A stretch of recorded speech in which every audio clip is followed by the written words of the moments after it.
जी दोस्तों, अज जरा असां मंचन बंद दरिया के नाल मौजूद हूँ। ये नबी शाह दरिया भी आख्या वेंदे। ये सामने कच्चा कराची है, वो सामने कश्ती भी देखते पे उस दरिया च वेंदी पई है।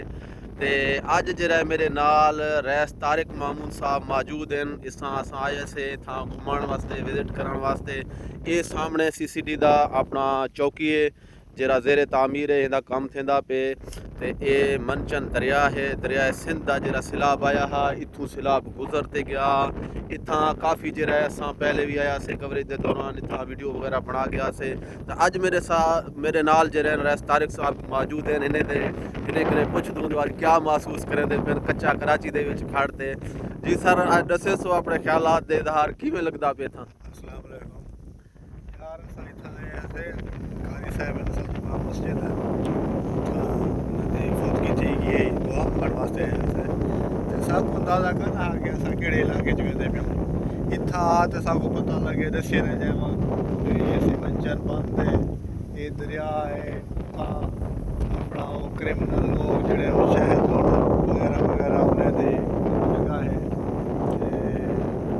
कुछ खौफ भी है, मिले जुले तासरात हैं, खुशी भी थी है कि असां इत्थां तक पहुंच गयूं। अल्लाह ताला सब सही सलामत वाला गारी पहुंचावे इंशाअल्लाह पहुंचवे अपना महबूब दी संगात च। बाकी पूरी खैर है। ये सही रैस तारिक मामून साहब हैं अपने ख्यालात दे इजहार करेंदे पियान। ये बिल्कुल सामने जरा है ना, ये मेरा अंगुल दे सामने जरा तो नज़रदा पिया से इत्थां शायद लोन डाले जरे अपना कच्चा कराची दे विच जरा ही टाइम को सिंध और घोटकी पुलिस जरा है वो अपना ड्रोन हमले इत्थां करेंदा पे। बिल्कुल तकरीबन कोई आधा किलोमीटर कोई किलोमीटर का फासला है। दरिया क्रॉस करेंदो कच्चा कराची शुरू थी वेंदे सामने।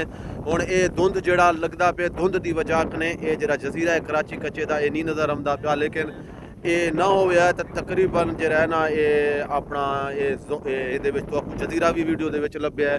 अज जरा है अपना ये 21 तरीक एतवार का डी है ते टाइम तकरीबन 1 दा टाइम थेंदा पे ते असां इत्थां मौजूद हूँ। सामने कश्ती भी वेंदी पई, बंदे जने लोग इत्थों अपना दरिया क्रॉस करते जरे कच्चा कराची ते लोग इन उत्थां ही बांधन ते इत्थां आवाज़ां भी हुण भी आउंदियां पियां इत्थां अपना धमाके वगैरह थेंदे पियां। शायद कोई ऑपरेशन थेंदा पिया होवे या कोई डाकू आप करेंदे पे होन कच्चे ते ये सारा निज़ाम है सही। ते इंशाअल्लाह मज़ीद तो अगे ते जिवें सिलसिला है अगर जगह लभते इंशाअल्लाह वो दिखे। बहुत शुक्रिया।